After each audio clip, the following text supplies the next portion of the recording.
नमस्कार, मेरा नाम डॉक्टर अनुज गिरधर है। आज हम बात करने जा रहे हैं नेजल पॉलिप्स या नाक के पॉलिप्स के बारे में। पहले समझते हैं नाक में पॉलिप्स होते क्या हैं। कई बार हमारी चमड़ी बार बार इन्फेक्शन होके खराब होके गांठें बननी शुरू हो जाती हैं नाक में। ये गांठें कोई कैंसर की नहीं है, ये गांठें आमतौर पर कोई दर्द नहीं करती, मगर ये गांठें रुकावट करती हैं।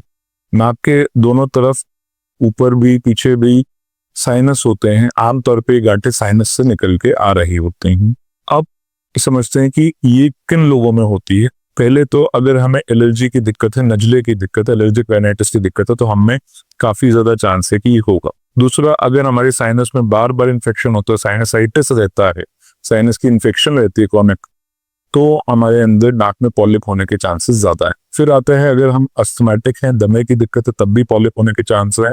और अगर एस्पिरिन नामक दवाई से हमें सेंसिटिविटी है तो भी हमें पॉलिप होने के चांसेस ज्यादा है। अब समझ लेते हैं कि पॉलिप दिक्कत क्या करते हैं। नॉर्मली नाक में सिर्फ बांस बड़ा हुआ है तो ये नाक ब्लॉक करते हैं, नाक बंद होनी शुरू हो जाती है। जब नाक बंद होती है तो हमें सांस लेने में दिक्कत होती है। पहली दिक्कत तो ये हो गई। फिर अगर सांस नहीं लिया जा रहा, हवा नहीं जा रही, तो हमें स्मेल नहीं आ पा रही, हमें खुशबू बदबू पता चलनी बंद हो जाती। दूसरी दिक्कत ये आती है। फिर साइनस के अंदर से आ रही है तो साइनस में बार बार इन्फेक्शन होते हैं। अगर बार बार इन्फेक्शन हो रहा है तो बलगम ज्यादा बनती है, बलगम खराब वाली बननी शुरू हो जाती है। अगर इन्फेक्शन ज्यादा है तो पीले या हरे रंग की मवाद या बलगम निकल सकती है।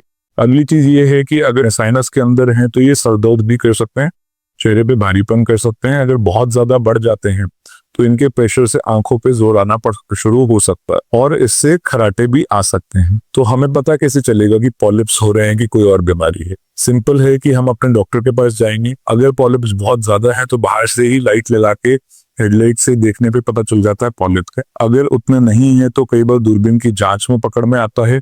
मगर अगर पॉलिप्स दिख रहे हैं तो अगला स्टेप है कि हम सीटी स्कैन करा के सारे साइनसेस चेक करें कि आ कहाँ से रहे और कौन कौन से साइनसेस इसमें इन्वॉल्व हो चुके हैं। ट्रीटमेंट में पहले तो यही है कि दवाइयां दी जाती हैं, एलर्जी की दवाइयां दी जाती हैं, नाक का स्प्रे दिया जाता है जिससे धीरे धीरे करके पॉलिप का साइज कम हो सकता है। मगर जिन लोगों में बीमारी बहुत ज्यादा है उन लोगों में ऑपरेशन करके एक बार को सारे पॉलिप्स निकालने पड़ते हैं ताकि दवाई जाने का रास्ता बन सके, स्प्रे जाने का रास्ता बने और उन्हें सांस बेहतर आए। प्रॉब्लम वाली सिर्फ इतनी बात है कि ऑपरेशन से जो पॉलिप बने हुए हैं वो निकाले जा सकते हैं, मगर ये बीमारी बार बार परेशान करती है। पॉलिप बार बार बन जाते हैं। लोगों का सवाल है क्या एक ऑपरेशन से मैं इमीडिएटली ठीक हो गया? नहीं, ऑपरेशन से सिर्फ अभी तक जो पॉलिप्स थे वो क्लियर हो जाते हैं, मगर आगे फिर से ना बने उसके लिए हमें एलर्जी को, साइनस के इन्फेक्शन को, इन सबको कंट्रोल में रखना पड़ता है। अगर कंट्रोल में रखेंगे, हम अच्छे से रेगुलर चेकअप में रहेंगे तो हाँ फिर से नहीं होगा, बार बार ठीक होगा। अगर आपको ये फायदेमंद लगी तो लाइक,